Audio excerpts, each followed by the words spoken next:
movieweb.com. You know, through your career, you've done a lot of different kinds of films, a lot of family films. Like, this movie is so high concept, right? And your character is so different. What attracted you to this film? Well, it's in keeping with what you just said. I like the idea of making movies that can give families something to look forward to with their children. I like that you can make something that will put a smile on a child's face, because times are tough right now. People are losing their jobs, families are getting tense, and I want to be a part of that. I want to be a part of entertaining children. To me, that's the most important thing I can do. All right, I saw the film 2 days ago, and I was just amazed by how big it was. The production design was superb, the 3D was amazing, a true Jerry Bruckheimer film from start to finish. And I was wondering, as an actor doing, voiceover work, do you have any, I know you see like previs and they show you some stuff from the film, but when you saw the final product, were you really blown away by how big the film was? Not so much that the movie was so big, but more blown away by how real the animals looked. I mean, how much detail went into making each and every one of those animals, from the fly to the guinea pigs to the mole. I mean, they all looked, and the cockroaches, I mean, they all looked totally real. And I know that took a lot of work. Hoyt is a visual genius. The 3D is remarkable. There's about 3,000 3D movie theaters now, and there's going to be a lot more 3D movies. But when I saw 3D movies as a child, you saw the edge, and the line was, the glasses gave you a headache, but this was state of the art. It was effortless, and I felt like I was in the movie.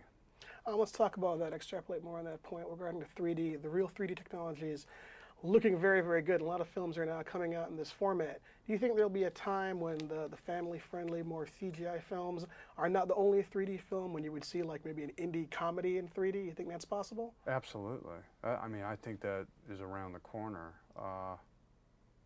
Because what the 3D does when it works well isn't so much about the movie coming out at you. It's actually about you falling into the movie.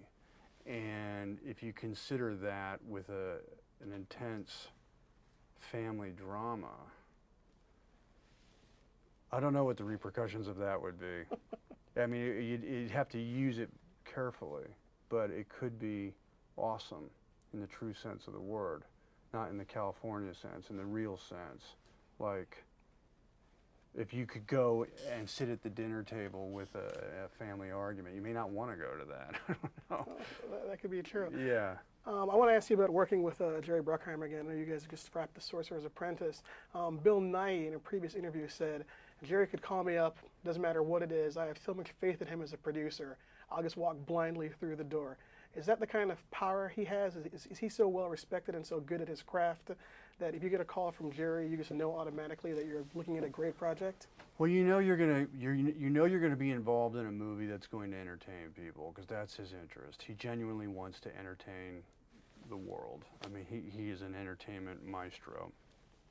The reason why I'm drawn to Jerry, outside of the fact that I like him, I think he genuinely cares about the people he works with, and also he loves kids, is that he wants actors to find the character, and he isn't afraid to go a little outside the box. If I try something, for example, this voice as Speckles is not standard, and I think he was okay with that, and he agreed to it right away, which I thought was a bit unusual. Hoyt was a little more, he wasn't quite as comfortable with it right off the bat, but then he got it later.